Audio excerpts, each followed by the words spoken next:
Holmes, for heaven's sake, whatever's going on? Oh, hello, Watson. You're early. Did you kill all of your patients?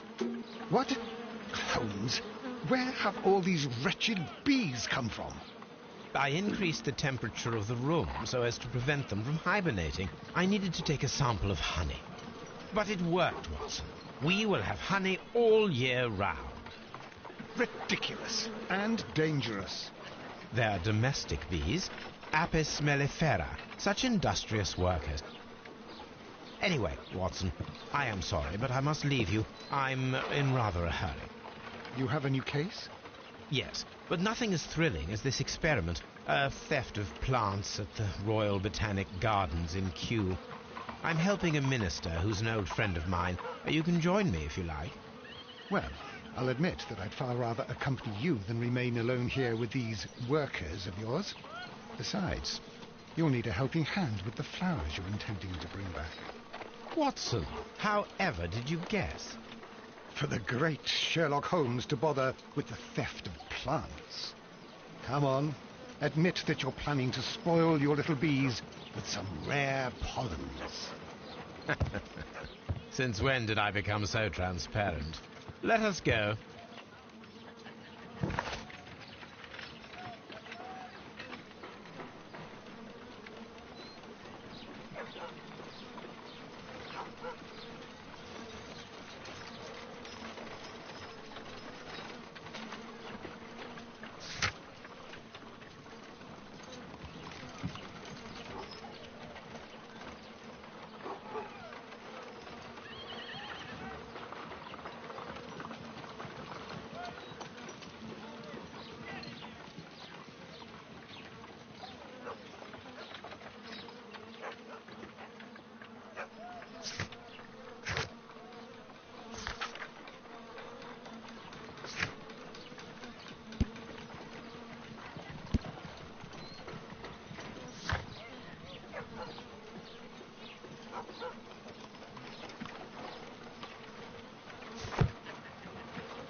Oh dear, Toby.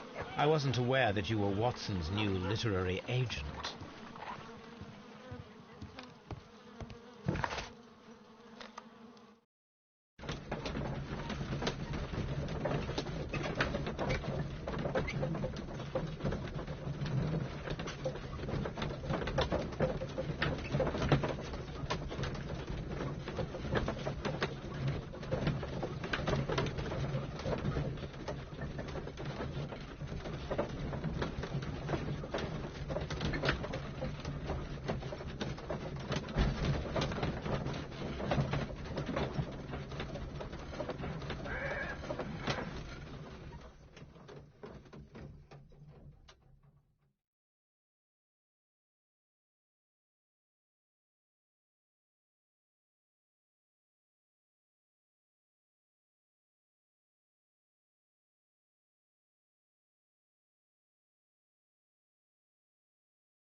Well, Holmes, here we are at the Royal Botanic Gardens. There's no doubt that this place is beautiful. But are you really intent on investigating the theft of the plants? Yes, of course.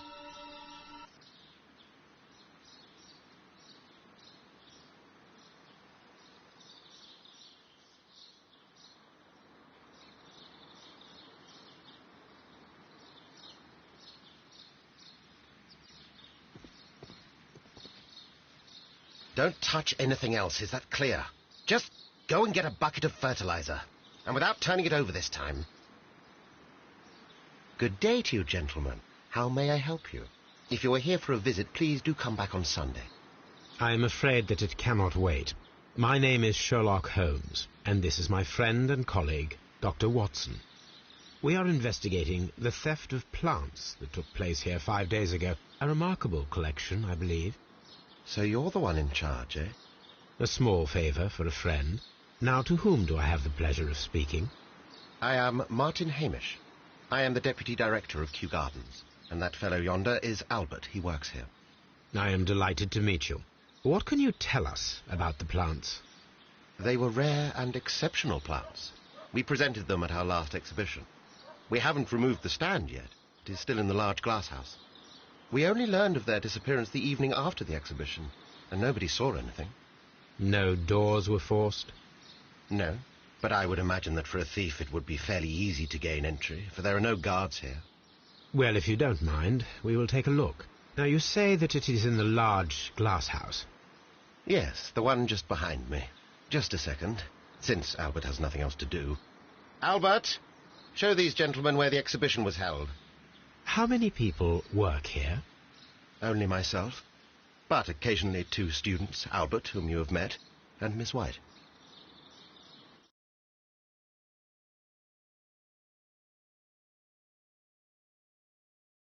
Here it is. This is the place where the stolen plants were exhibited. Thank you. Is there something the matter? Yes, there is. All right, the plants were valuable and rare, but it seems to me that the tragedy that took place here only 2 days ago has been entirely forgotten already. What tragedy are you referring to? The director of Kew Gardens, Mr. Montague Dunn, he died here just 2 days ago. We're very sorry. We were not aware. The two of you were good friends? He was my father. Oh dear. Our condolences. We should not be troubling you. Please do excuse us for the intrusion.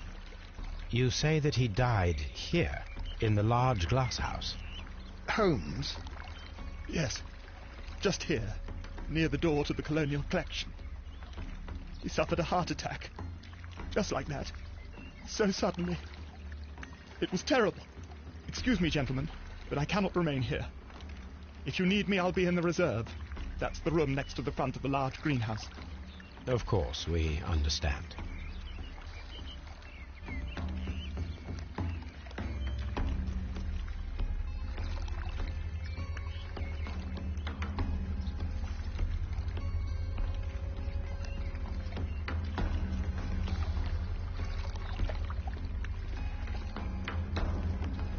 The plants were here. All of them were stolen. Do not touch.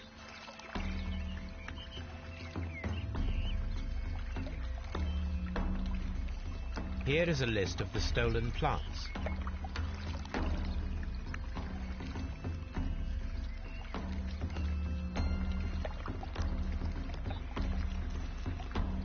These trees, with their roots in water, must originate from Louisiana.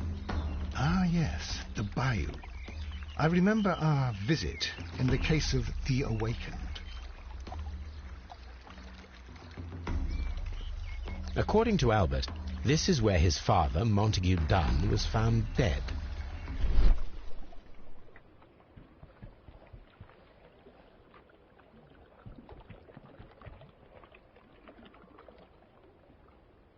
Soil. It should have come from a flower pot. The soil on the side of this flower shelf is the same as that on the ground. Fragments of a flower pot. It fell down here.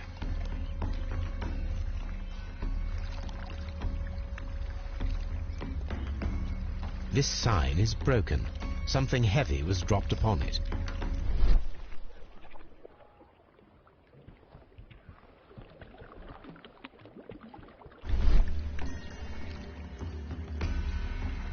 The traces are thinner in some places. These boot marks are fresh. It appears as though someone was dragging their feet. The footprints reveal that someone staggered here.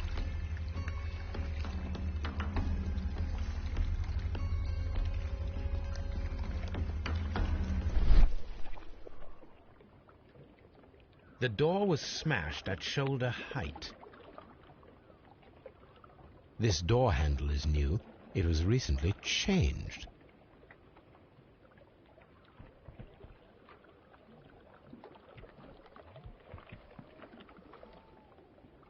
This pot was broken fairly recently. A flower pot recently fell down from these shelves and was misplaced.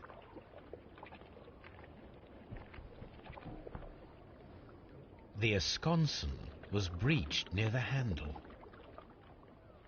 The door was forced from the inside of the Colonial Collection Room. The handle was changed afterwards. I think we need to inspect the Colonial Collection Room. Blood.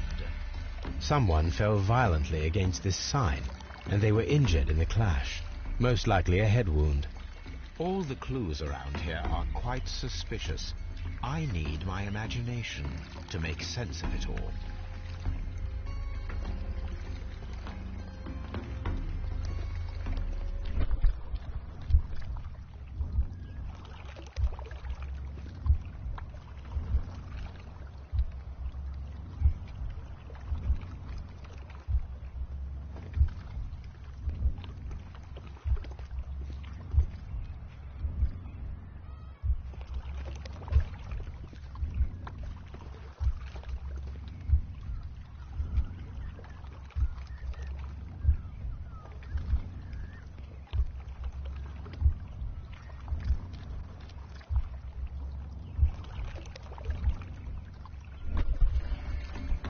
This reconstruction reveals a disturbing fact.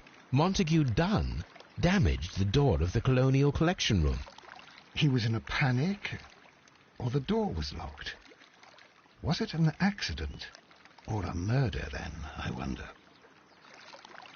I think we need to inspect the Colonial Collection Room.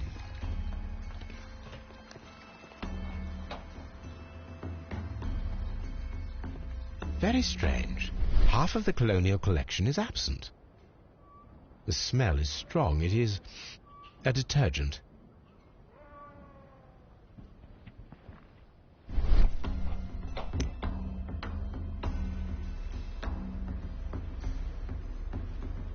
This broken fragment was the result of a heavy blow.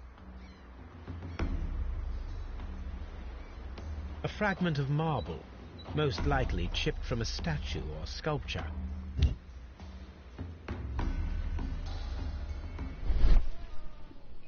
These windows were perfectly cleaned. Part of this greenhouse was emptied and thoroughly cleaned.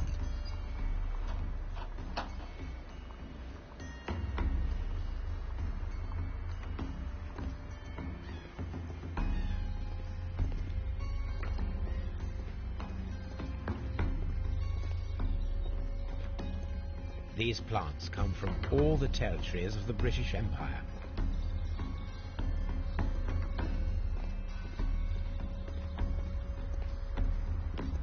According to this, they have light and moisture control in some parts of the building.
I asked Inspector Lestrade to take Montague Dunn's body to Scotland Yard. It's ready for autopsy, then.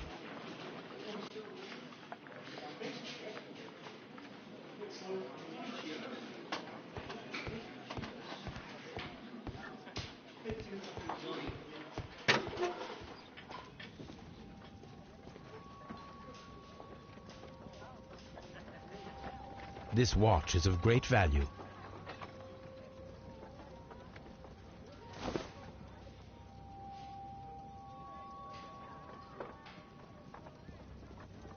A membership card for the London Crest Club.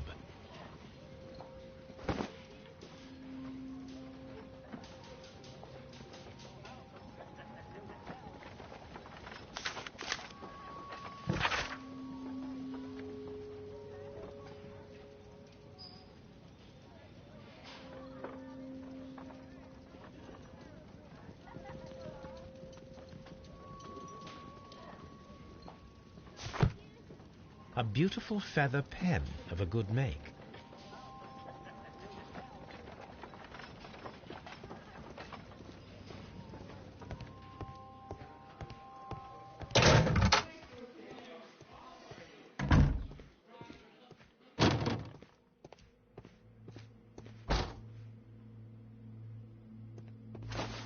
First of all, let us carry out an external examination. No redness, stings, or bruises. There are no suspicious marks upon the chest. Let us finish our external examination, so that we can proceed with the autopsy. Nothing suspicious here.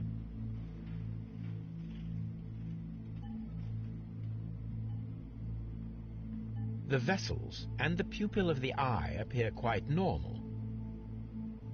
There is an injury to the skull, most probably caused by the fall in the water lily greenhouse. The air from the lungs carries a faint floral aroma. Now, let us examine the internal organs.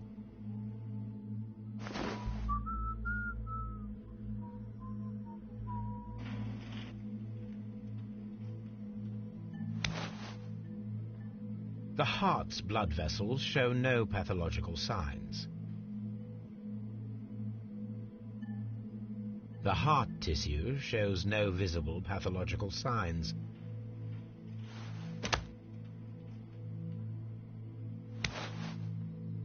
The lungs are congested and edematous. The tissue on the inferior lobe of the right lung is damaged, most probably caused by toxins from an unknown plant. The liver is enlarged. It would seem that he was suffering from an alcohol addiction. The liver tissue is brown. There are no visible pathological signs.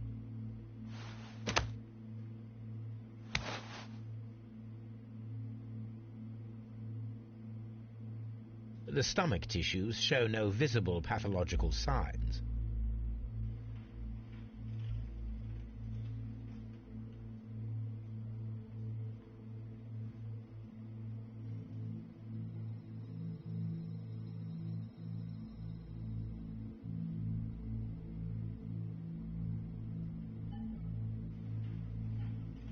There is a small amount of content.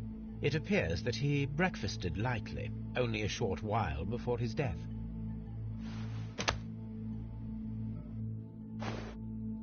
My suspicions have been substantiated. Montague Dunn, the director of Kew Gardens, died from poisoning. Plant poisoning, to be more exact. You mean... Yes, it is murder. We should inform Lestrade. Yes, but do remember, Watson, that I discovered the murder. The challenge is mine. The challenge, Holmes?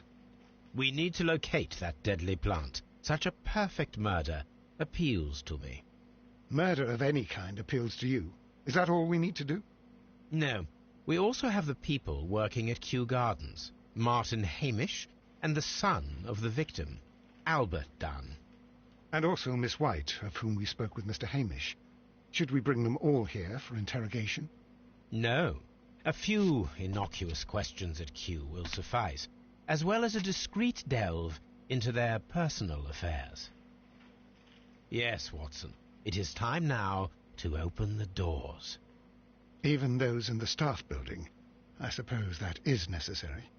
We should also be concerned with the victim himself. After all, we don't know very much about Montague Dunn. You're enjoying this already, aren't you? More than a little.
Here it is.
Mr. Hamish, can you explain to us what happened to the colonial collection? It seems somewhat depleted. Most likely maintenance work, tidying up. You're not sure, then? But you're the deputy director. Well, I am busy. I cannot be everywhere at once.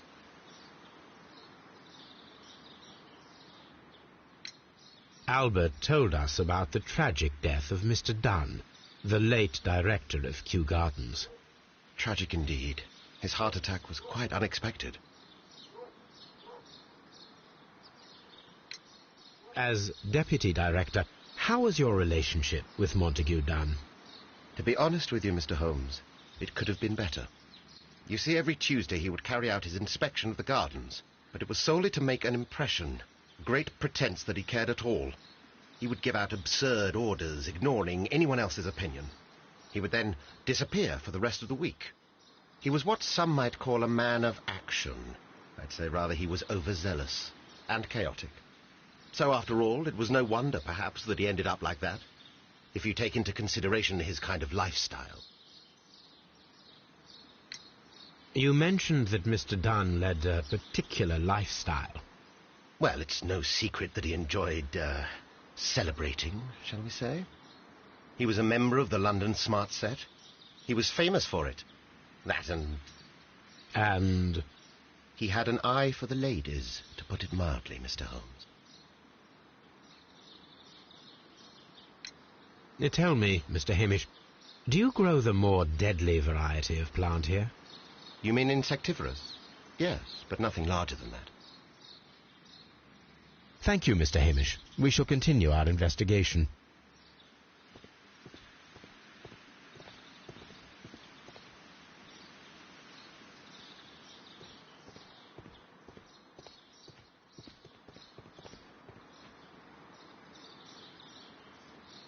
Director's office, cloakroom, and laboratory.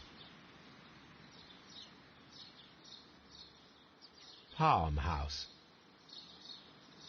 Water lily greenhouse. Colonial collection. Nursery. Seed house. Ventilation system. Dry tropics.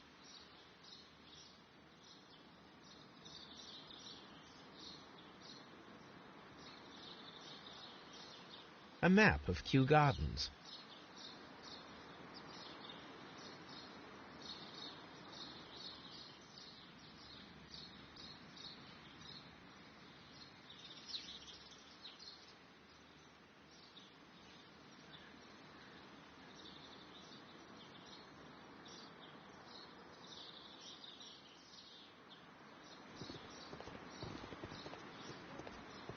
Locked.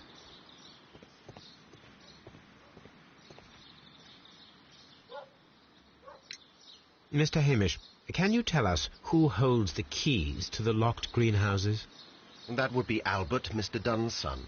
Yes, Albert keeps all the keys, and one can only imagine why. What do you mean? Well, he was never interested in Kew Gardens before, and now all of a sudden he is trying to act as if he owns the place. I think he wants to take over the management here. He'd do better to leave that to me. He has no experience. No, none at all. Thank you, Mr. Hamish. We shall continue our investigation.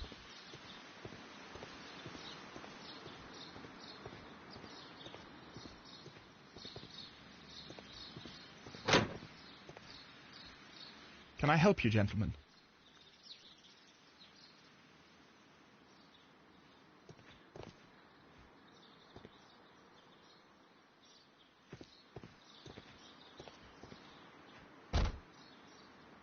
A task list for Albert, compiled by Martin Hamish. Sweep out the palm house, scrub the toilets, clean the storage shed tools.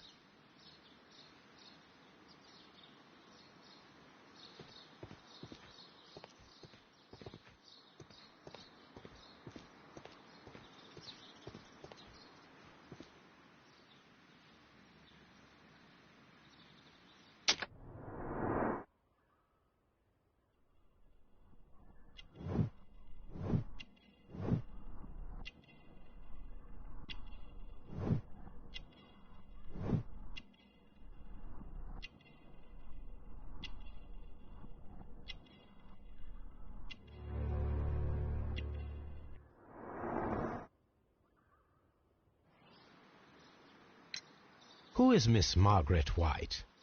Ah, she is the young lady who studies with me. She visits here sometimes to help out with the greenhouses. In fact, she should be here today. She wanted to work at the seed house. That's the small greenhouse across from the large glass house.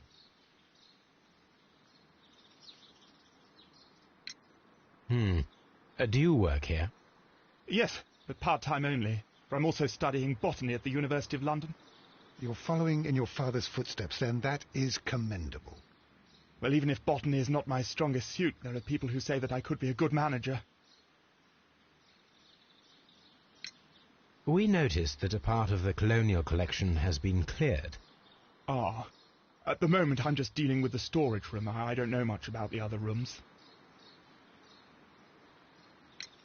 I imagine that your relationship with your father may have been a strained one. Yes. I cannot say that he was a kind man, for he never listened to me at all.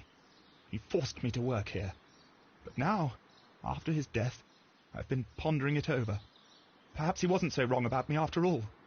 I have to follow his path, and I have to manage Kew Gardens, and I can do it. I can be as good as any other who works here. Would you please tell us about Martin Hamish, the Deputy Director? Well, I have to tell you that Mr. Hamish is not and has never been the Deputy Director of Kew Gardens. My father would not have tolerated it. Indeed? That is most interesting. He told us that he was. Yes, because he believes that the management should be passed down to him now that my father is dead.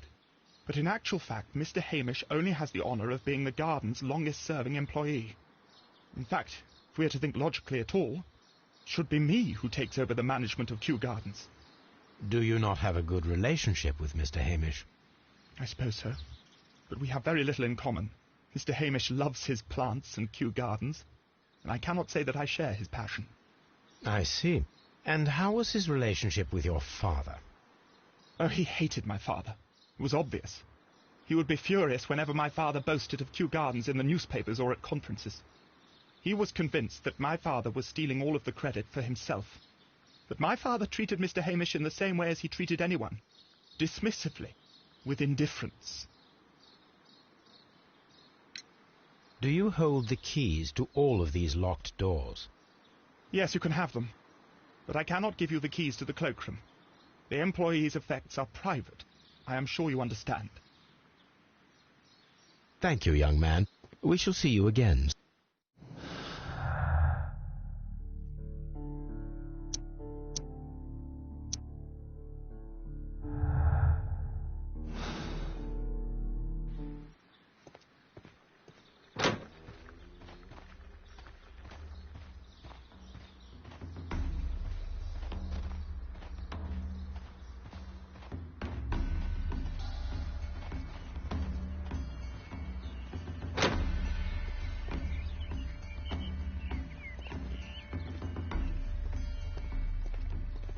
Water Lily Greenhouse.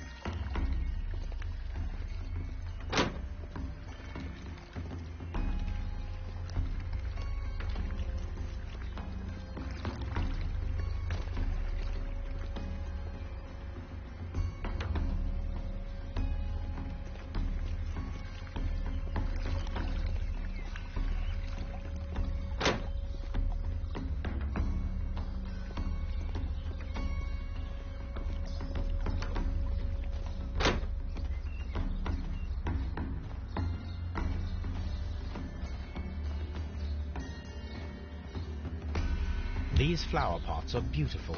They are intended to be used for exhibition purposes. The symbol is not from Kew Gardens.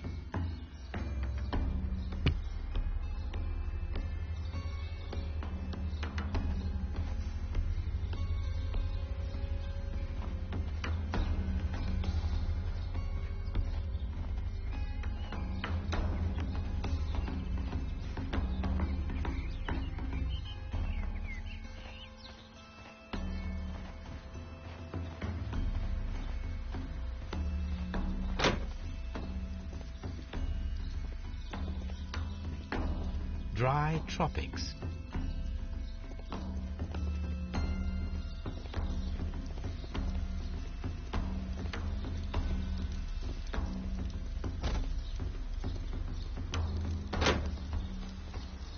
There is a smell of burning.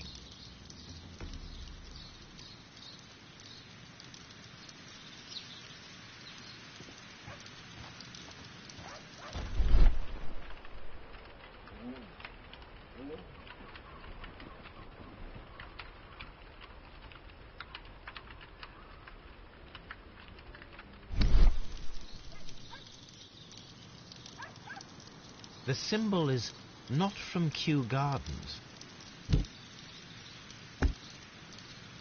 A broom handle was half burned. A door handle? Why would anyone throw such a thing in the fire? The door handle to the Colonial Collection and that of the fireplace are made of the same material.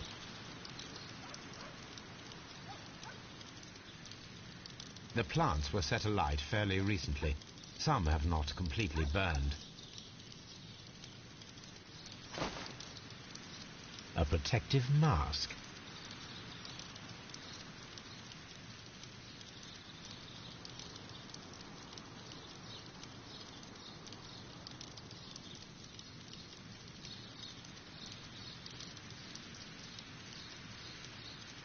Someone set it alight, but it did not burn.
the remains of a picture frame.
Look, Holmes, this charming lady must be Miss White. She's entering the seed house.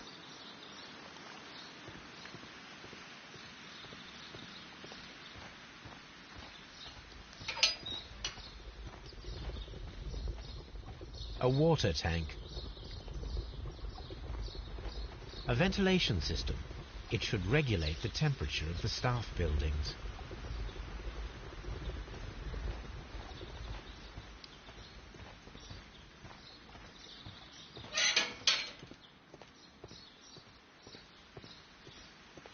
Open.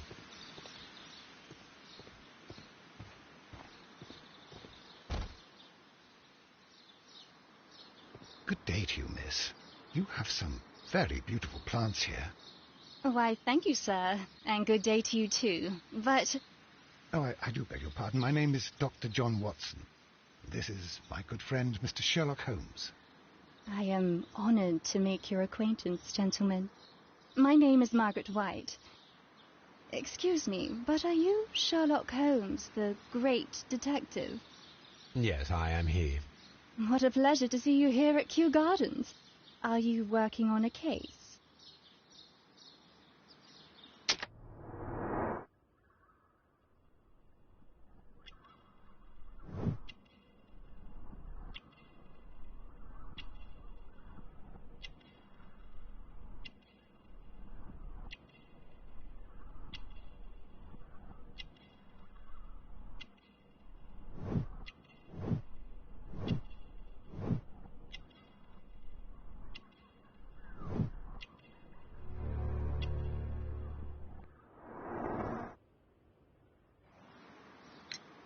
Yes, a theft of plants that took place here a few days ago after their most recent exhibition.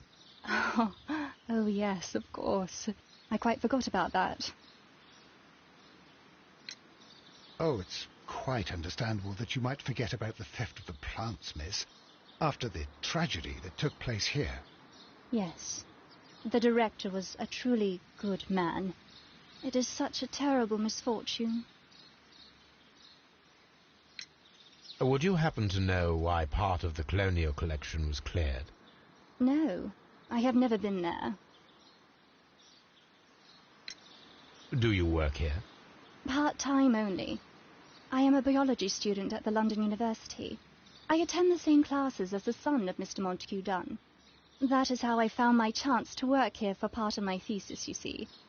It is a great honor. How well did you know Mr. Montague Dunn? He was a master, a great leader. I saw him almost as a spiritual father. He had an exceptional nature? Oh, yes, indeed. He was always so active and so optimistic and very nice to me. although he could behave harshly towards his son. Why so? He loved his son dearly and wanted the very best for him. It made him extremely demanding. Albert, who is naturally shy, suffered because of it. Most of the doors in Kew Gardens are locked. Do you have a key to this room? Oh, yes. Albert gave me a set of duplicate keys. He agreed I might carry out my studies without disturbing him. It is only temporary. Thank you, miss. None of the 3 people who work at Kew Gardens know why half of the colonial collection was cleared. So, someone is lying. It is obvious.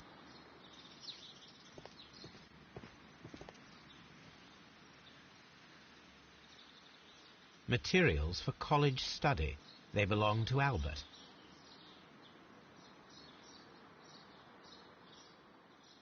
A book about ships. Nothing at all to do with plants. These leather gloves are new and of good quality. They do not appear to have been used. This place serves as Albert's office. From here, we are unable to see the interior of the Colonial Collection Room.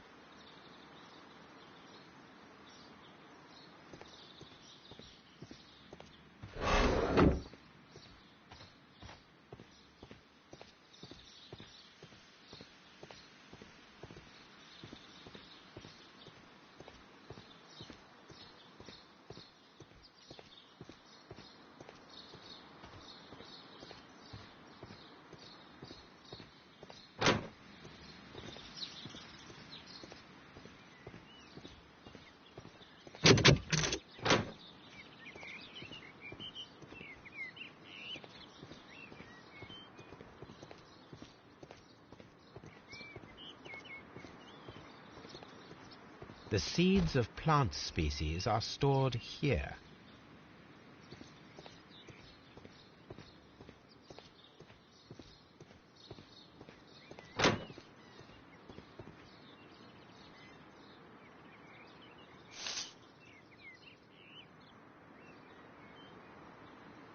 It is a bust of Montague Dunn.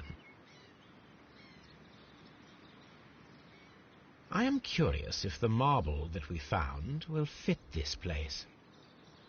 Here it is. The marble fragment that we found in the Colonial Collection Room is what they have in common.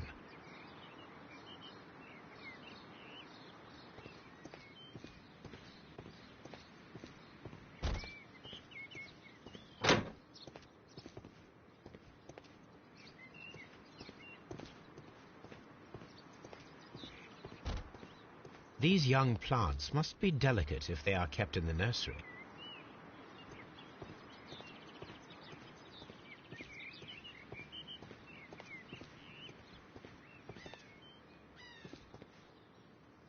An award presented to Martin Hamish for Best Grower of the Year. A master's degree diploma. It belongs to Martin Hamish.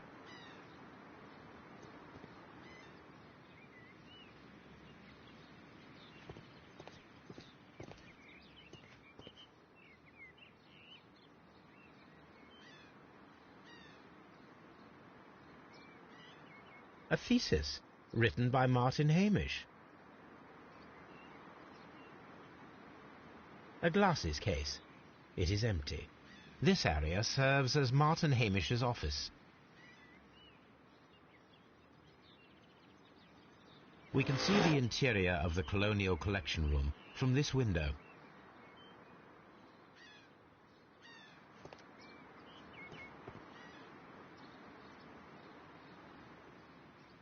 This poster is for an exhibition that Martin Hamish was directing, but it had nothing to do with Kew Gardens. This certificate belongs to Martin Hamish. He won a horticultural competition.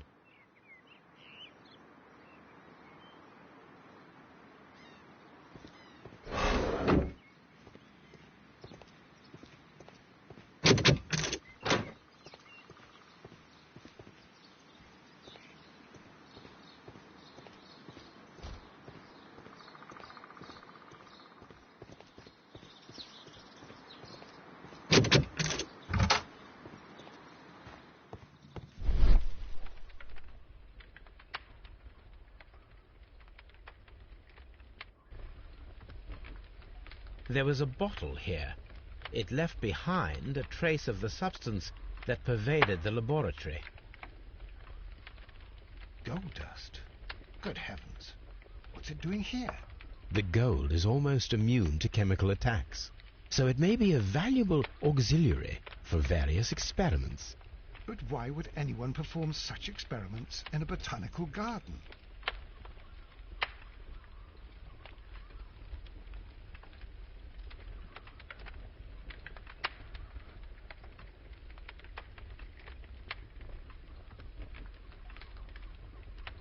Several drops of the substance were spilled. Someone carried this bottle around. Several drops of the substance were spilled. Someone carried this bottle around. The bottle is no longer here, but it is possible to detect a faint scent. We need a good nose.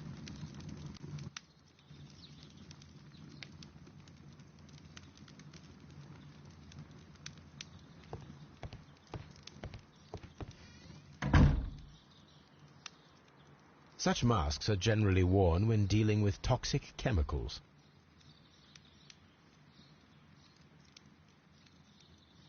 It appears as though the protective equipment is missing from here. Gloves, waterproof aprons, everything one might need for self-protection. Do they grow dangerous plants here?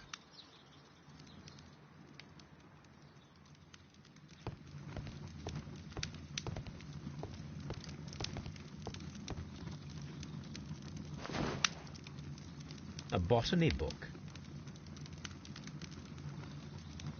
This student's book belongs to Albert.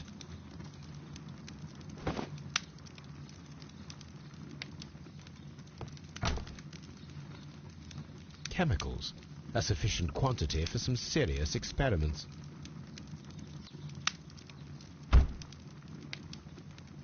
A phonograph used for voice recording. Remarkable. Yes, this is quite a modern laboratory.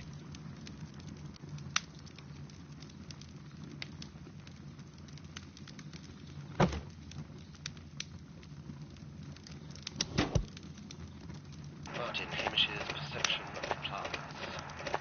The notion of communication in the plant world has long been considered marginal, yet I remain convinced that some plants do indeed transmit chemical signals in the event of attack. A study report by Martin Hamish.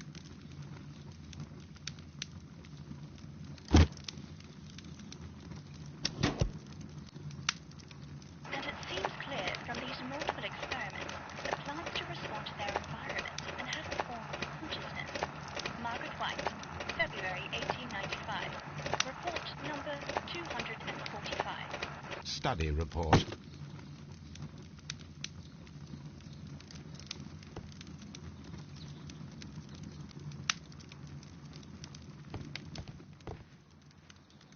This is a table for experiments. It resembles my own. Only this one is kept in good order, Holmes.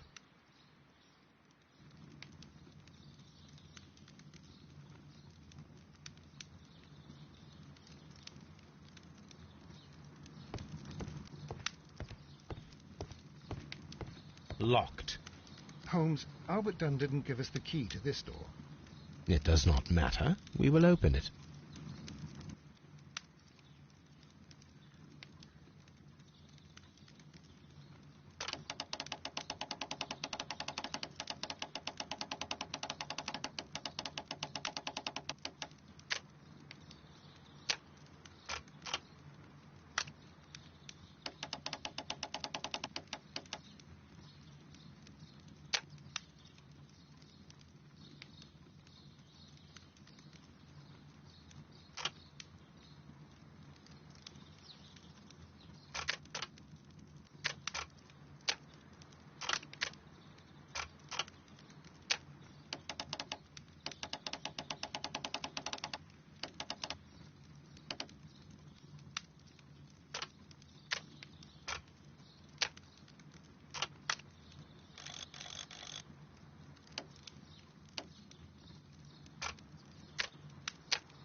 open.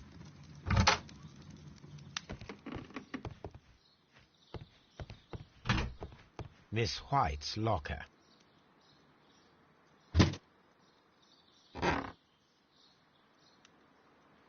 These jewels must be worth a small fortune. Apparently, Miss White is a capable student.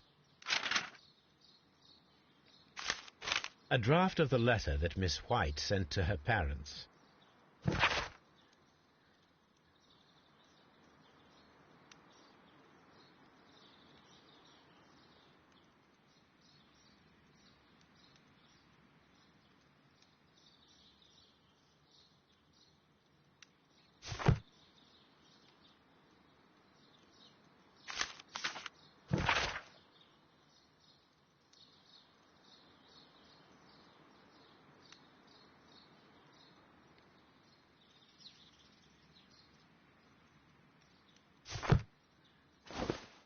A vanity purse. It is of high quality.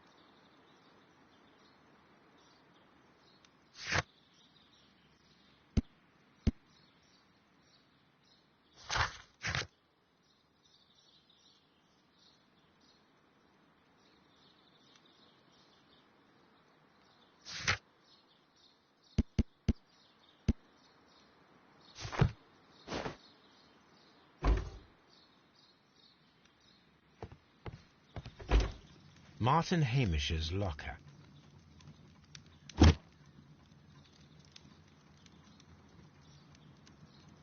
Father and I, Kew Gardens.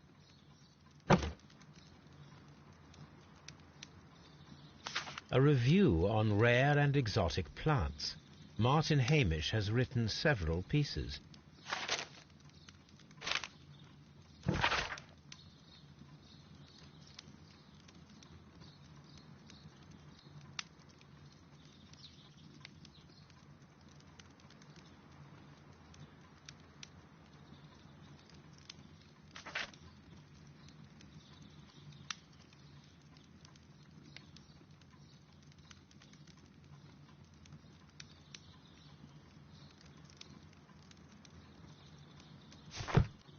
Martin Hamish studied chemistry. Interesting.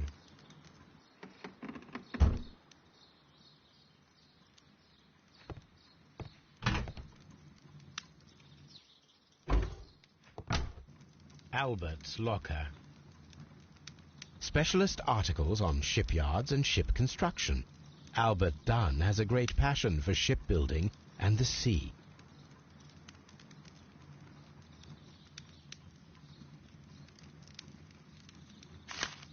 A rejection letter from the British Royal Naval College.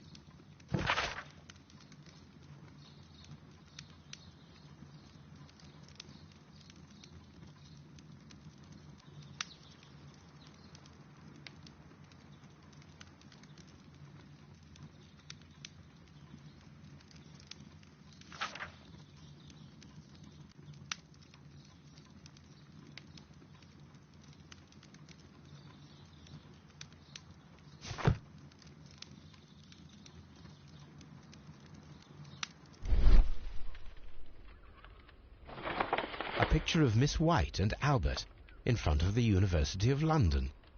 And they seem to get along.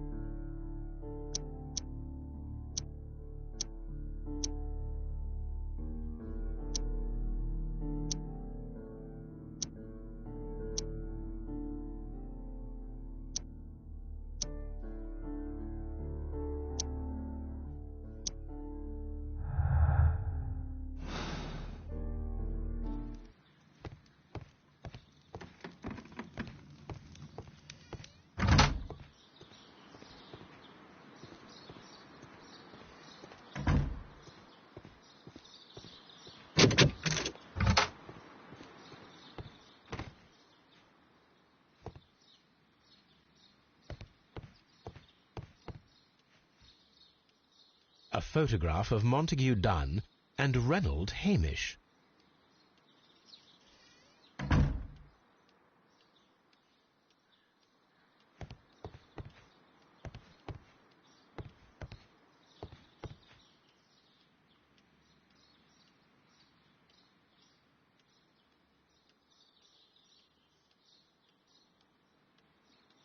Newspapers discussing Kew Gardens.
Champagne. Montague Dunn had good taste.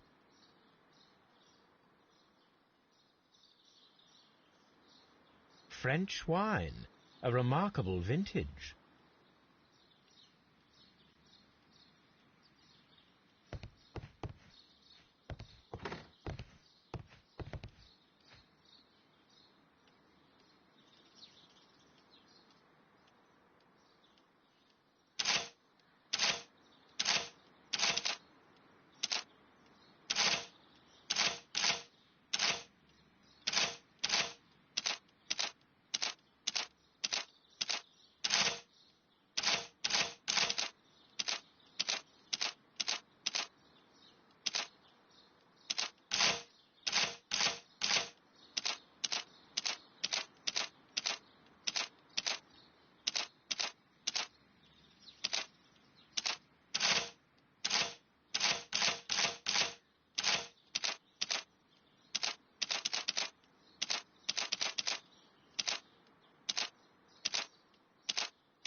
I suggest that we don't tell Miss Margaret White about this document.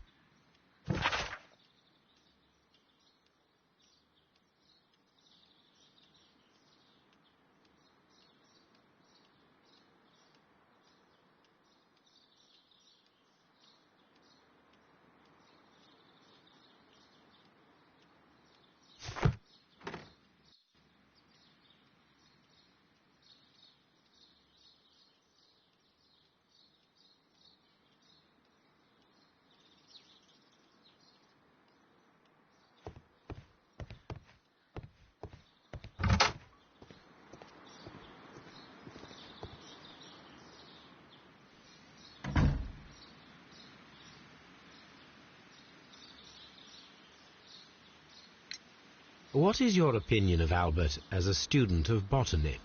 He's useless. I often tell him so, and I can only give him cleaning tasks. Botany is not his life's work, and his father well knew it. He was furious about it. He was? Oh, yes. He forced his son to work here, and he never missed an opportunity to criticize him publicly. Are you able to elaborate on that? Well, for example, with our last exhibition here, Mr. Dunn had Albert make a presentation speech. But then, while the lad was speaking, Mr. Dunn interrupted him, asking him difficult questions, making him look like a failure. It was with the intention of making a fool of him, Mr. Holmes. That must have been terribly humiliating. Yes, he was crushed, and he had to leave. Everybody was making fun of poor Albert. That is, except for Miss Margaret White, who is such a nice lady and who always takes pity on Albert.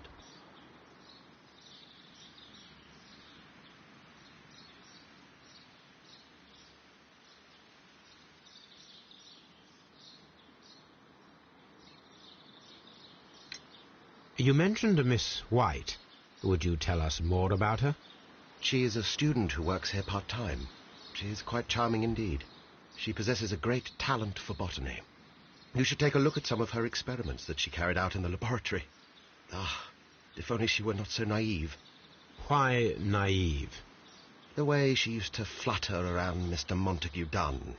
And why, he couldn't help but be flattered by all her attention. How could an intelligent woman such as Miss White not see through his game? I can only scratch my head and wonder. Mr. Hamish, was someone from your family connected with Kew Gardens? Family? No. I'm the only one with a passion for botany.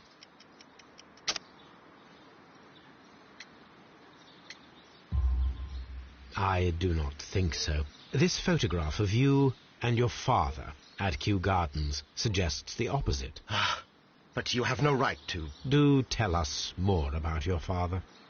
He was, indeed, the greatest botanist of his time in the British Empire. He worked together with Montague Dunn until the end of his life. He brought me in at the age of 12. Did he get on well with Mr. Dunn? No, I couldn't say that. They expanded Kew Gardens together, that was all.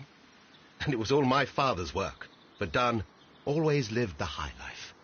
So Mr. Dunn was not helping your father? Oh, yes, he provided the financial support. And as far as he was concerned, that fulfilled his role. But the worst of it was, he declared himself as the master of Kew Gardens. Fame meant nothing to my father, so it was easy for Mr. Dunn to take all the credit. There is a bust of Montague Dunn in the nursery. A bust? Oh, that old thing. Further proof of that outrageous ego of his. But why in that room in particular? Oh, I don't know. It has always been there.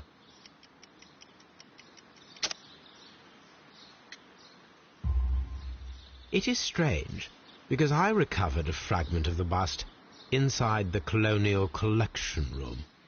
Really? Oh, well, so I am mistaken. It ought to have been removed during the clean-up.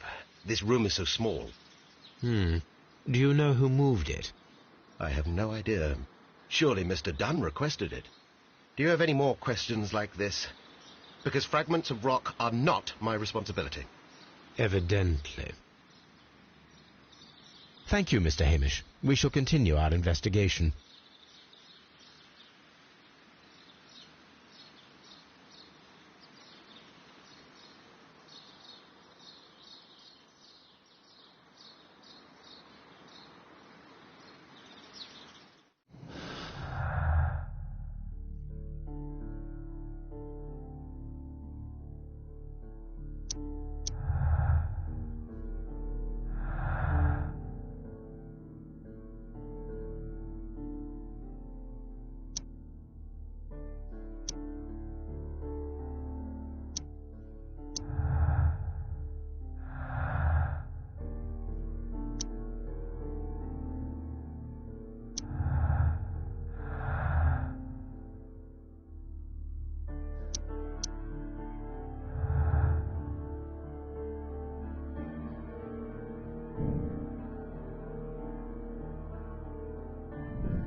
I perceive that you are passionate about the Royal Navy. Passionate? No, not really. I like ships, that is all. Are you quite sure? You do not seem to be so interested in plants. It's difficult, that's all. My future is here. It has never been about anything else.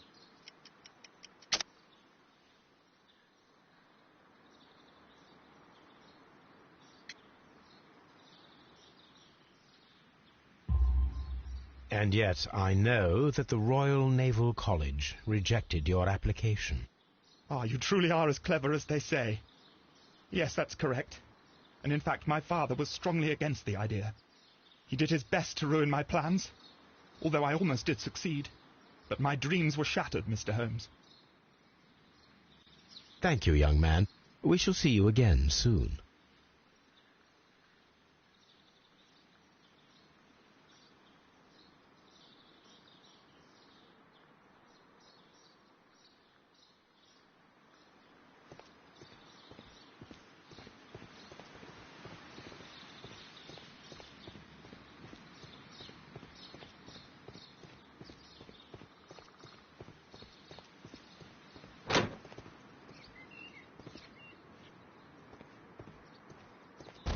We can see the interior of the Colonial Collection Room from this window.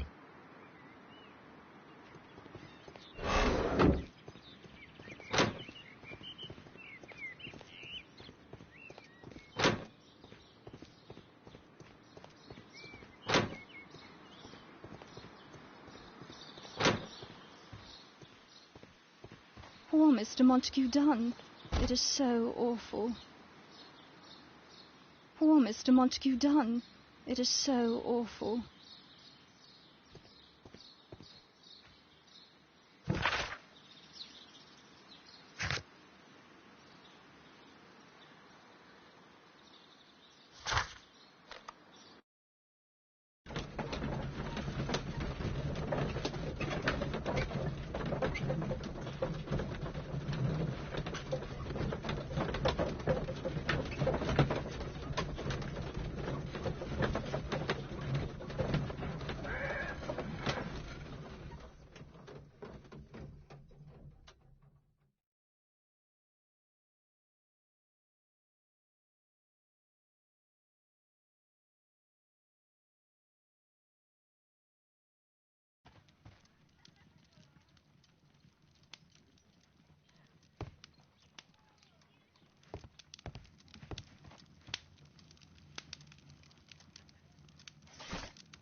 Here it is. The Divine Syndicate is not a supplier to Kew Gardens. Besides, there is no address here.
That is not...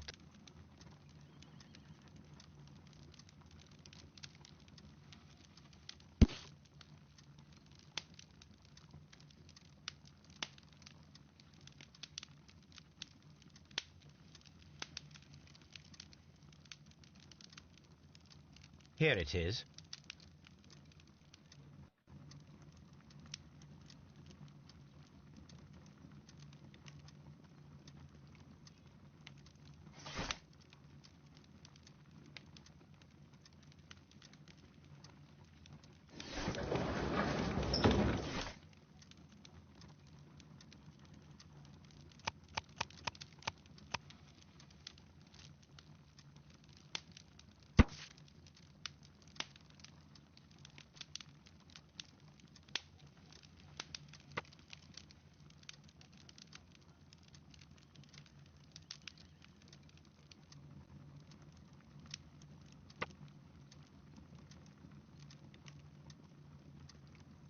Here it is. And here is the Divine Syndicate's address. Perfect. It is time to find out what they have against Montague Dunn.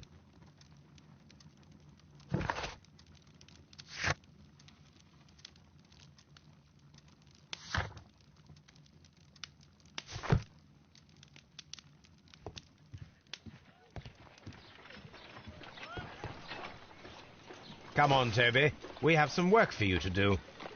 Let us go to Kew Gardens.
Let us take Toby to the laboratory. He will pick up the scent of this mysterious substance. Search, Toby. Search.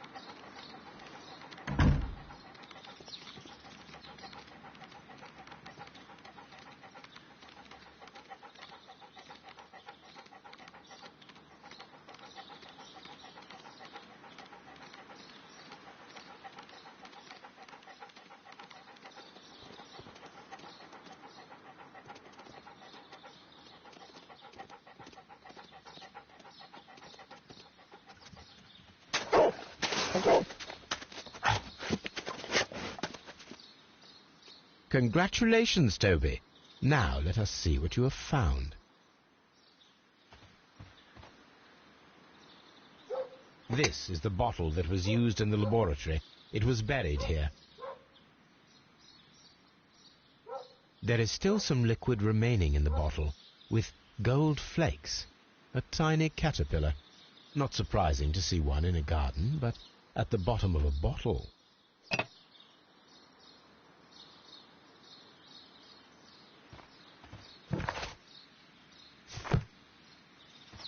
Brave Toby, the best nose in the British Empire.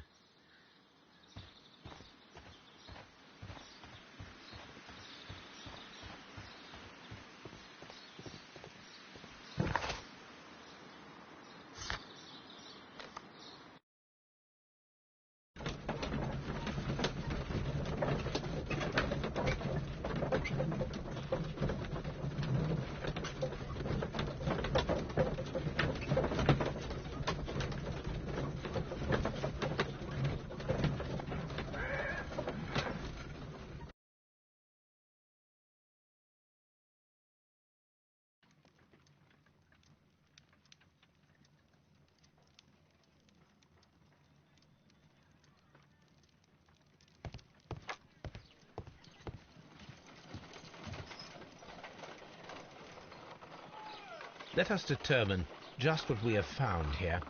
Let us pour liquid from the bottle into a test tube to perform an analysis.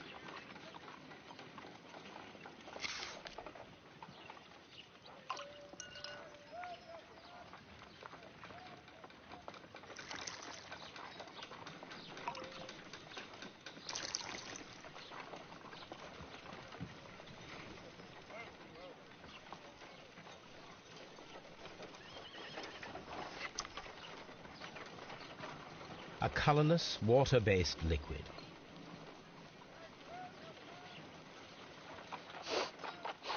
Quite a strong floral aroma.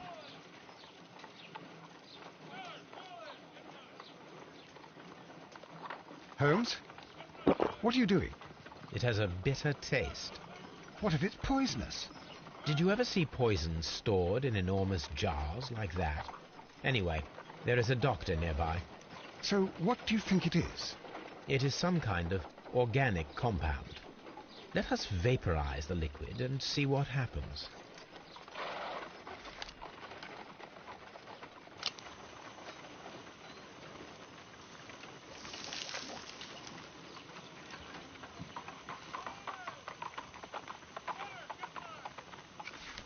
Small colorless crystals. Colorless, tiny crystals that are soluble in water, with a floral smell and a bitter taste. Watson, could you pass me that small bottle, please? Of course. Here you are. Holmes, do you know what it is? Wagner's reagent. There was a label on the bottle that you passed to me. No, Holmes, I meant the bottle that we found.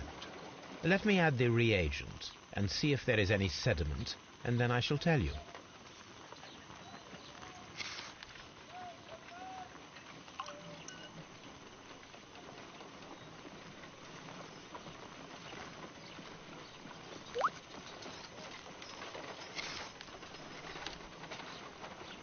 Red sediment, just as I suspected. This liquid is of organic origin. It contains some alkaloid. Most likely it is unstable, and that is why there is a quantity of gold dust to prevent contamination. This mixture is probably a fertilizer. Someone was carrying out unusual experiments in the garden's laboratory.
This place is beautiful, Holmes.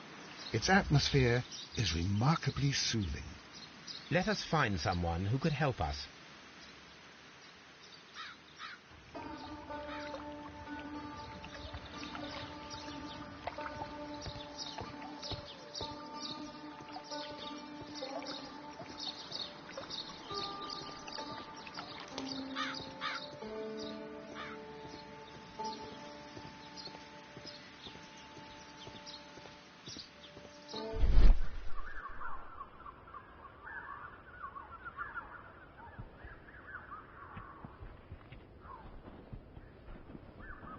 Fragments of a flower pot.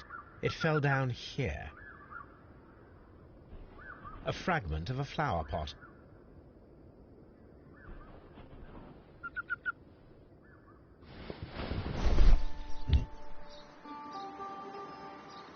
The Kew Gardens symbol.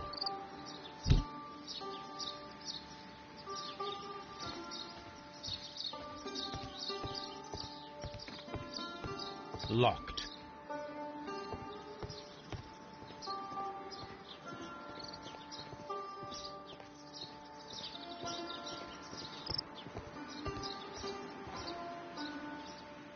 Good day to you, sir. My name is I am exalting the sap. A while can you wait? From the trace of elements and moreover from the quality of the ambient geotropism it depends. Therefore, please, mind my gravitropism. Its balance. Do not disturb. Disturbed is most definitely the word. There. Completed is the symbiosis. Welcome you are. To introduce myself, I shall. I am the Green Grand Mystic. The Green Grand Mystic himself. This is me. Who am I speaking to? We are two gentlemen who are extremely interested in the vegetation philosophy that is advocated by this establishment. Listening to you, I am.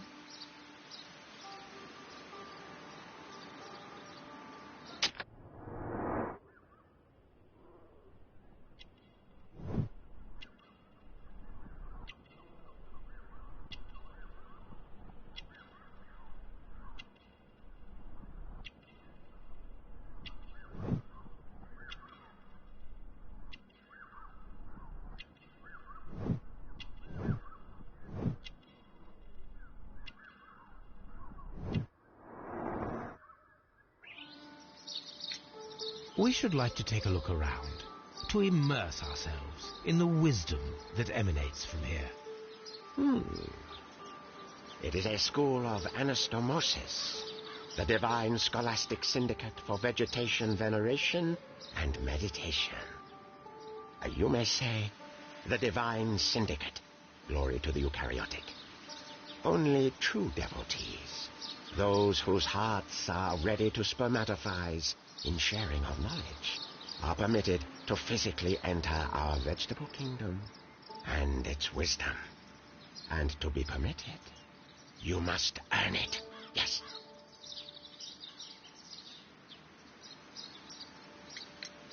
Do you have friends at Kew Gardens? None. Not worthy they are.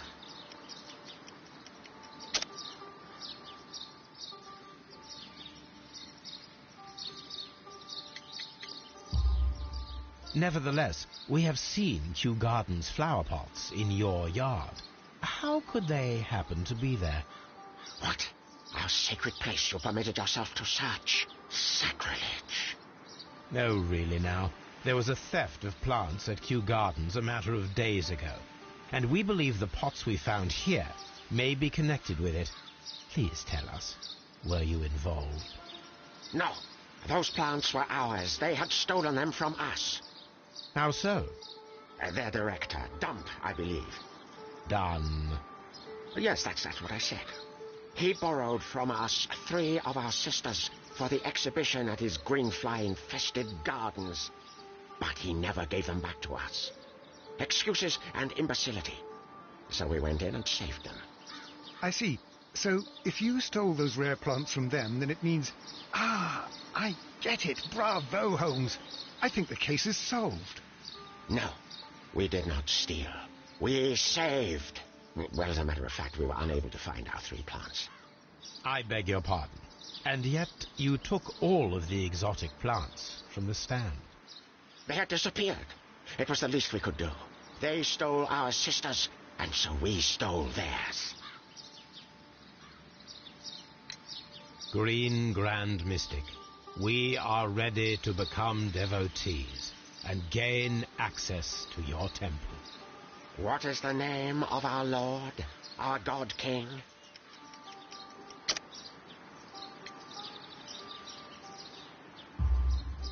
Our God King's name is Treewan, Green Grand Mystic.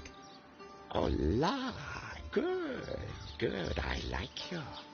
Here is the holy key to the wisdom place. Holy donation can you make whenever you so wish. Thank you so much. I pray you to taste our fertilizer substance. From the burdens of life it helps to free. But of course. Raw sap, it is called. It is near the entrance. Well, we will leave you to your meditation.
The list of plant friends and benefactors, lawyers, well-known manufacturers, political leaders.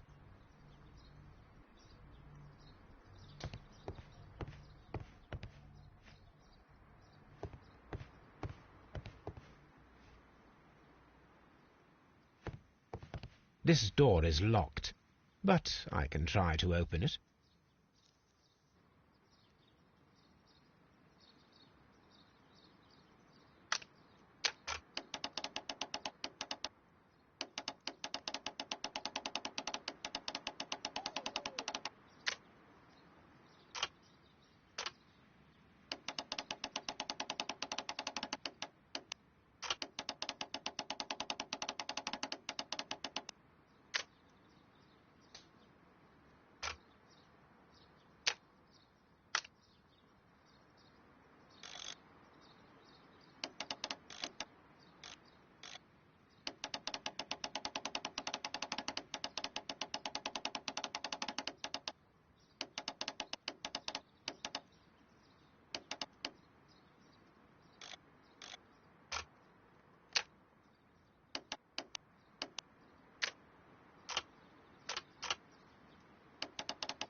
These instruments are used for smoking opium.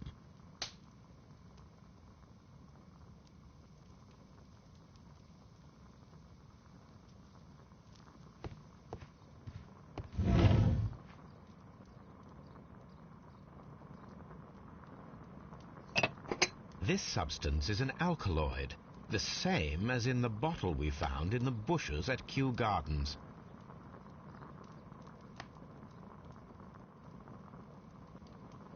This cabinet is full of chemicals.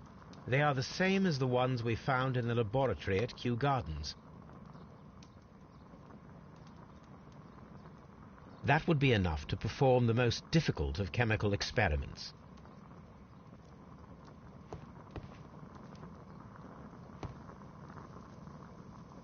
A vast amount of opium.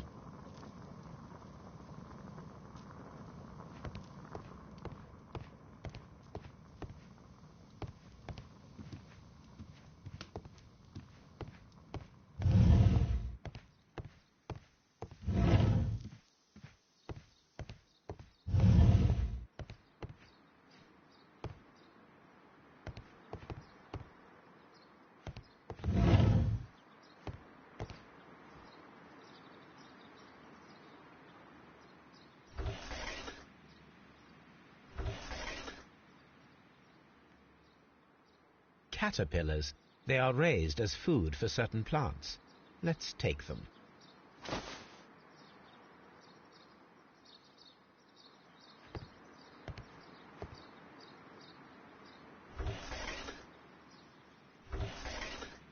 A tropical plant. Nothing of interest. A tropical plant. Nothing of interest.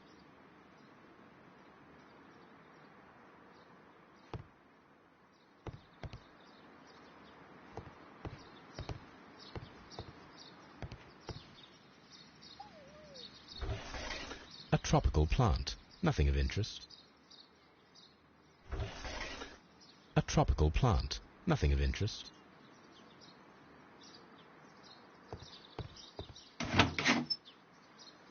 These three plants are identical to the ones shown at the exhibition.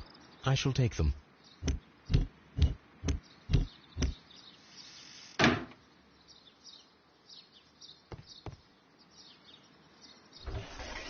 A tropical plant. Nothing of interest. A tropical plant. Nothing of interest.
Perfect, Watson.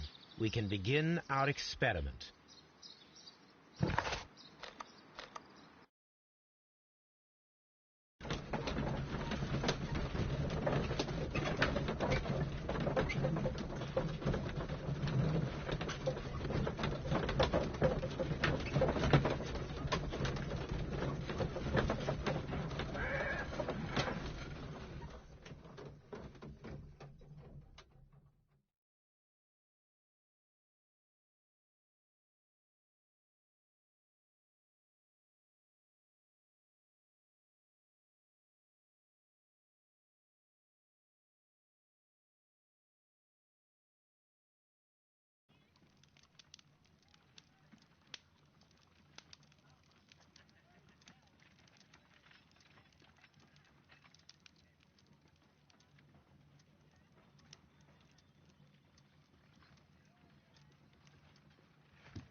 I imagine that one of these plants would be capable of releasing a toxic vapor.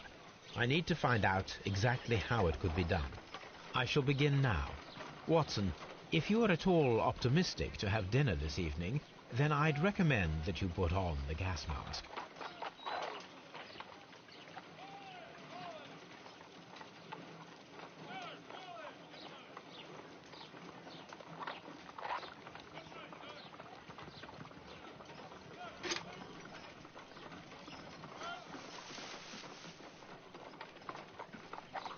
It appears to have fallen inactive after being disturbed.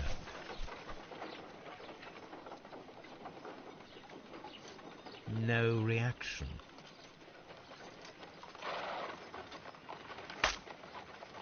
My word! It shot a spike at me after I stabbed it with a pin. I imagined that its reaction would be ferocious if I increased the strength of my attack.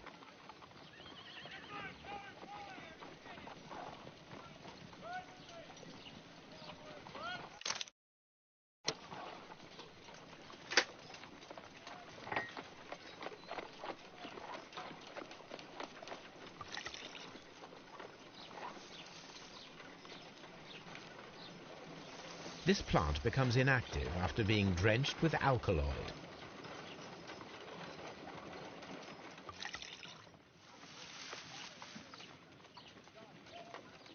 This plant becomes inactive after being drenched with alkaloid.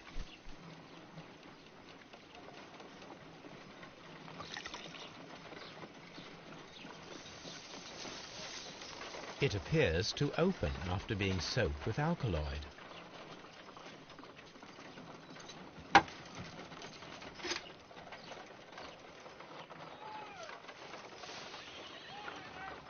It closed again. I believe I saw a small cloud of gas. I wonder what secrets this plant is hiding. Perhaps if we agitate it to a greater extent whilst it is opened, it will reveal a little more.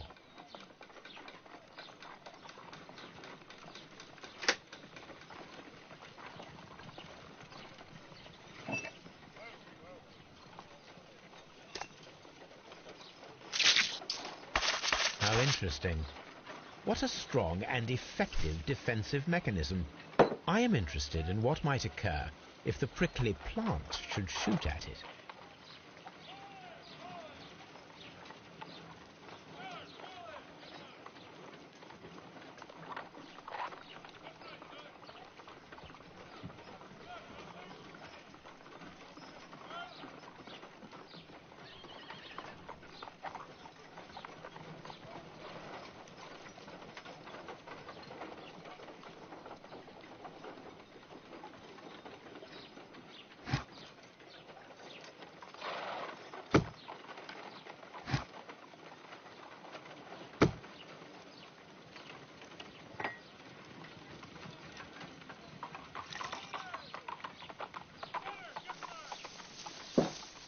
It appears to open after being soaked with alkaloid.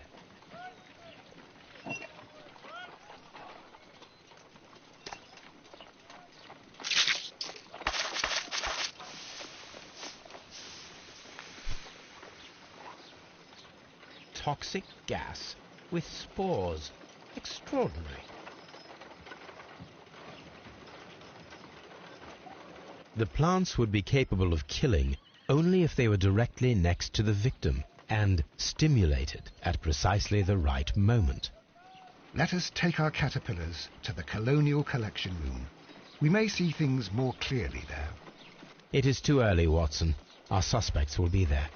Let us investigate Kew Gardens one more time and ask some questions.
Are you aware of the Divine Syndicate?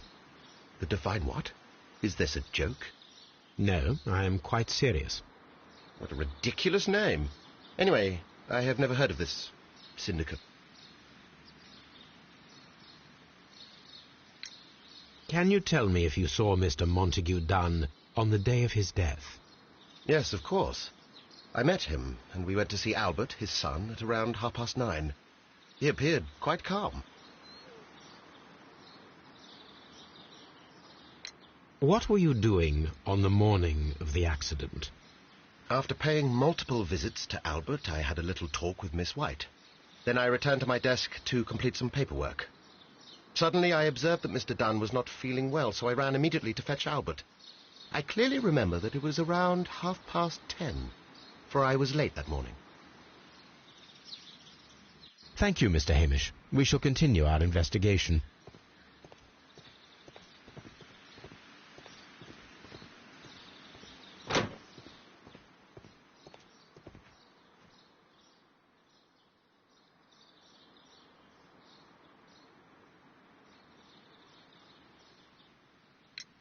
Your father's death does seem highly suspicious. What were your movements here on that day? Suspicious? Well, I was working in the seed house, taking care of Lysa something, or Lear Pontus, or... No, wait. These Latin names. I spent so many hours trying to memorize them. Did you see your father that day? Yes. He came here with Mr. Hamish for his weekly visit. There was nothing unusual about that. And then? Nothing. They stepped out to the backyard. It was perhaps 20 minutes before 10 o'clock. Then about 10 minutes later, I saw my father heading for the dry tropics room while Mr. Hamish returned here.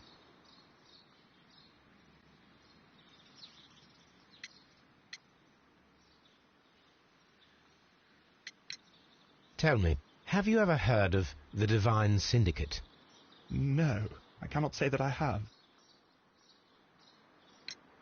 And Mr. Hamish and Miss White, what were they both doing that morning? Mr. Hamish visited me a couple of times. I also saw him returning from talking with Miss White, and that was at 10 minutes past 10. But then he ran back here to me to tell me that my father was feeling unwell. We hurried across to the water lily room, and I found my father lying dead on the floor. Oh, my God. Thank you, young man. We shall see you again soon.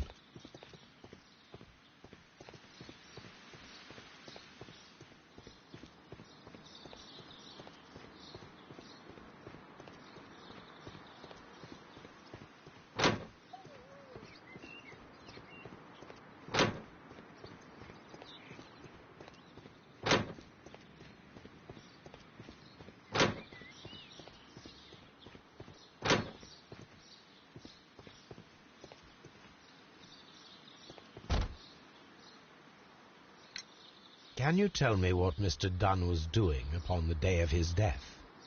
I can, but there is nothing very special to say. I was in the laboratory when I saw Mr. Dunn heading towards me. Tuesday is the day of his weekly visit. It was supposed to be at 9, but he was 10 minutes late, as usual. And then? Well, he came in to say good morning. Then I saw him spend 2 or 3 minutes by the plants outside the laboratory. After that, he ran out in the direction of the nursery, where Mr. Hamish was working. He was always in a rush during the inspection, you see.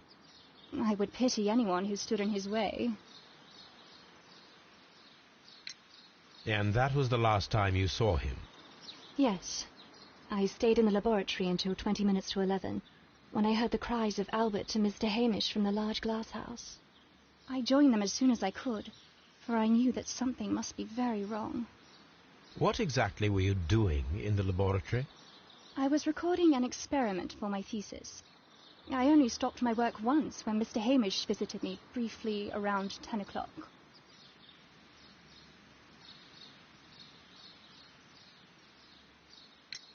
You say you were recording an experiment when the tragedy occurred. Might I listen to the roll? Well, certainly. Please do.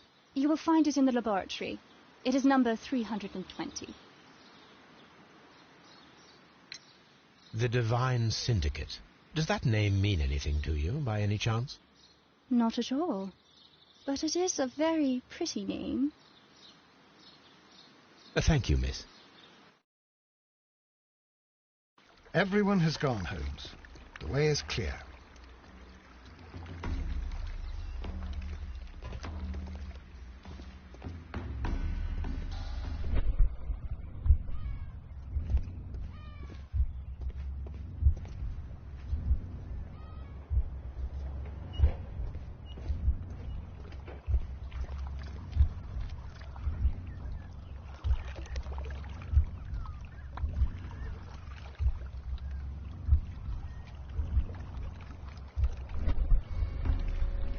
When Montague Dunn was standing close by the plants, the caterpillars were released and caused the deadly spores to activate. Panicking, and likely already half asphyxiated, Montague Dunn started back and knocked over the bust. He rushed to the door, but it was locked. He had to force it open with his shoulder. We already know the outcome. Montague Dunn collapsed and died not far from the pool. Well, it is time to perform our experiment on the ventilation system.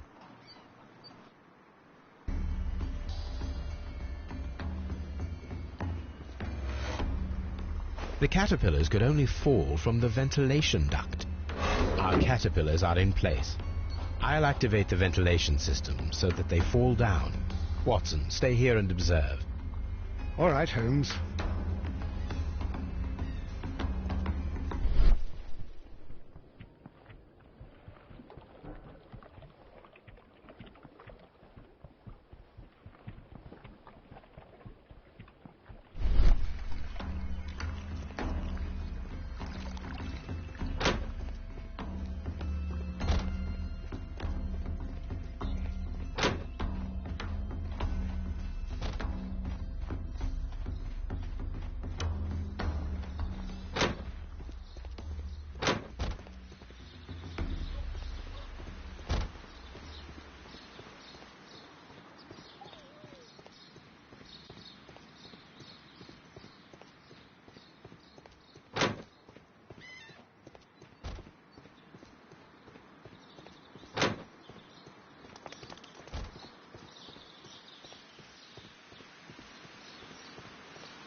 The power is on. The engine cannot be started whilst the transmission is active. The engine has started. The ventilation system is working.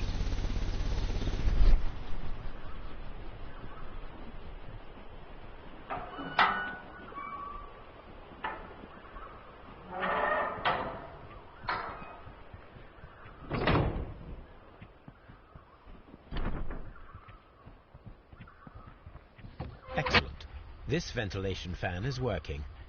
Let us see if I can activate the other one.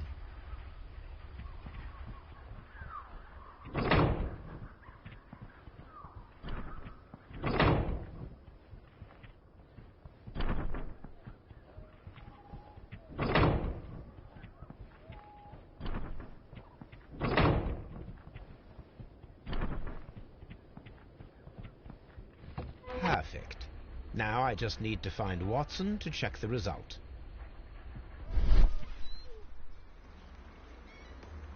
It works perfectly, Holmes. Bravo. Now, if you could just help me to get rid of these caterpillars. Perfect. Now we know how the murder of Montague Dunn was carried out, by activating both Albert's and Mr. Hamish's fans. But only from Mr. Hamish's workplace would it be possible to see when Montague Dunn entered the Colonial Collection Room.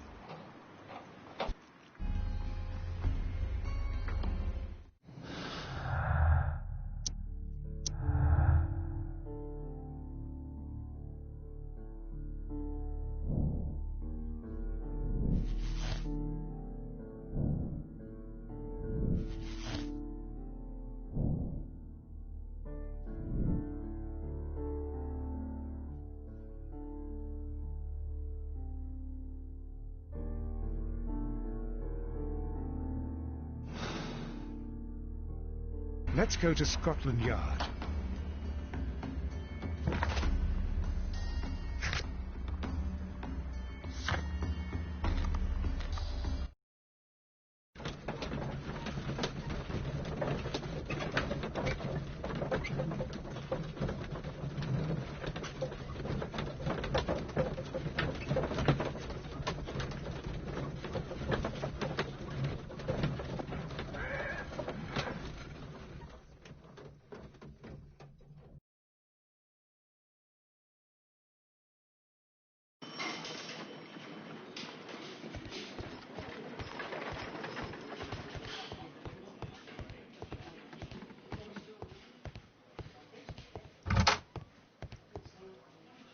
Inspector, I believe that Martin Hamish is guilty of the murder of Montague Dunn.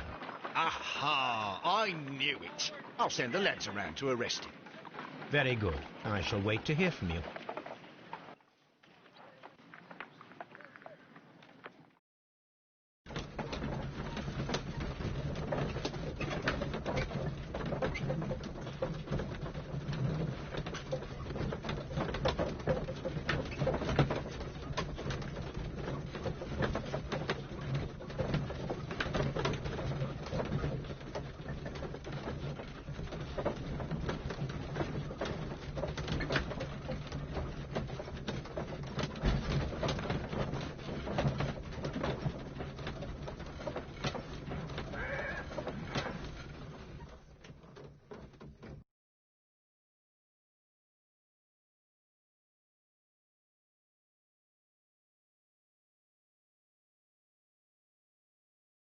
Inspector, I came here as quickly as I could. Martin Hamish is in the large glass house. There's no need to hurry.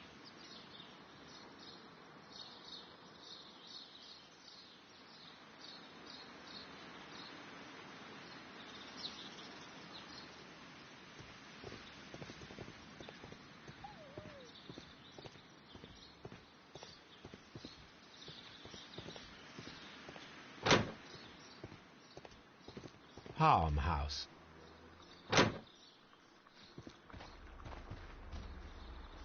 Holmes, my God! Yes, we found him like that.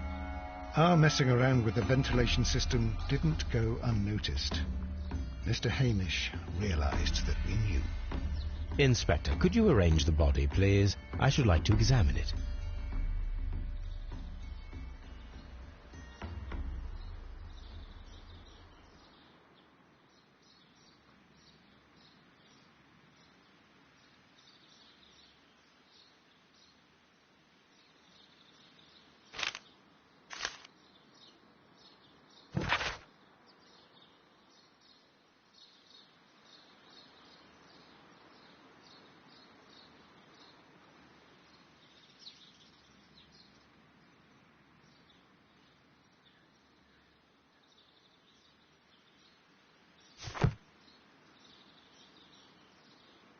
The mark around the neck is very visible. He died instantly.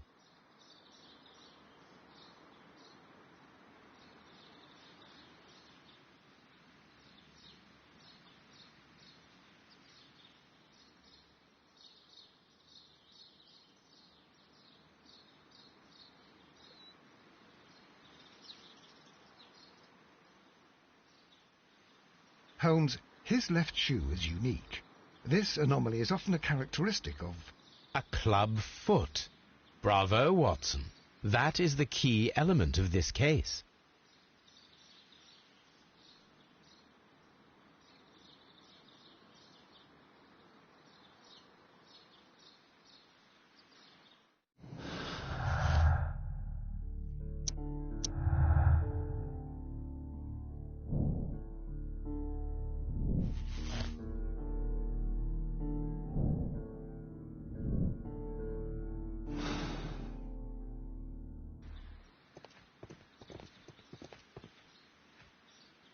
Something about this rings very oddly. Why do you say that, Mr. Holmes? Why? Because of Mr. Hamish's club foot. Oh, I deserve to be kicked from here to Charing Cross. I should have noticed it. But, Mr. Holmes, I can't see why. No, I don't suppose you do. You must recall that Mr. Dunn was locked inside the Colonial Collection Room by the murderer. If it was Mr. Hamish, he would have had to run up to his workplace to trigger the fan situated above it, taking into consideration the condition of his foot. Well, it is still possible. Perhaps, but it is rather strange that such a person as Mr. Hamish decided to base his plan on the speed of his gait. You mean to say that somebody helped him? So the suicide is questionable? Correct. Mr. Hamish accuses only himself in his letter, and so the investigation stops. Possibly an accomplice, then? That idea had not occurred to me, Mr. Holmes. I have another idea, Inspector. Thanks to the testimony that we have collected, we are able to rebuild the events as they took place that day. With a timeline, such as we did in the Jack the Ripper case. Precisely. The map at the entrance of Kew Gardens should help us with our timeline. Let us analyze the facts and statements so that we may recreate the events of that morning.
let us summarize. Montague Dunn was poisoned inside the Colonial Collection Room. He forced open the door, which means that someone locked him inside there at 10:20. Martin Hamish was last seen at 10:10. This means that he has approximately 10 minutes to lock the door of the Colonial Collection Room. Given that he was club-footed, it is doubtful. Albert also has 10 minutes to lock the door of the Colonial Collection Room, which is quite enough time. Miss White was last seen at 10 o'clock, which means that she had approximately 20 minutes to lock the door. More than enough time.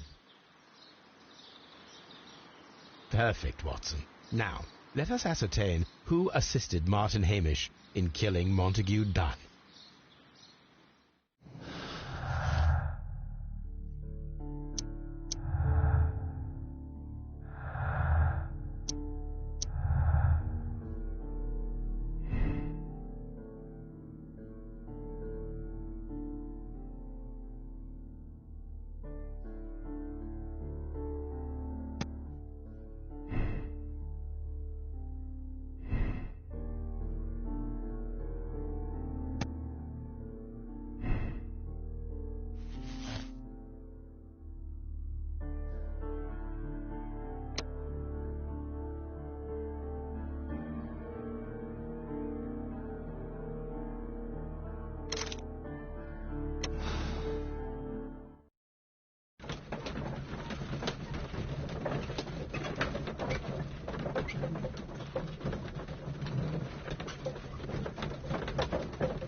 But, Holmes, how can you be certain that we'll find Miss White here? It is obvious, Watson. Just use your brain. I am using it. I do use it. Now that the rope has tightened around Martin Hamish, Miss White must act to erase all traces of her implication. After the suicide of her accomplice, there is one final trace remaining: the deadly plants of the Divine Syndicate. She will be there. Very good. Shall we go? Just one moment. Now listen to me, Watson. I shall see her alone. You will conceal yourself behind her, quietly. Whatever are you planning? Nothing spectacular.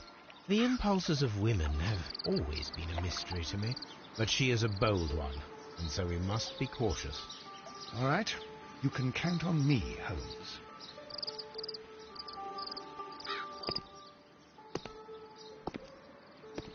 Mr. Holmes, good day to you. You do not seem surprised, Miss White. Well, I was expecting you. Not for too long, I believe. So please tell me, as it is still unclear, who planned the murder? Was it you? You were wrong, Mr. Holmes. It was Martin Hamish, then. You managed to convince him to take on a more prominent role. You could not be further from the truth. You think that you can fool me? You don't care what I think. It is difficult to care about someone who is capable of pushing a man to his suicide. It is over, Miss White. The police will be here any minute. Over, perhaps. One moment you were here, and the next, you were on the other side. The other side? No! Stop! I beg you not to do this, Miss White. Don't come any closer.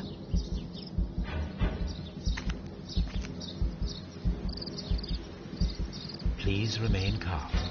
We can help you. Not one step further. Don't try to stop me. Stop this foolishness. You cannot truly want to die. No, it's too late.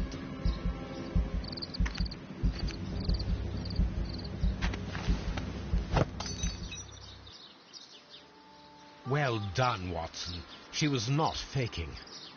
Miss White, you have no right to take your own life. Dr. Watson? Did you just save me? Or worse?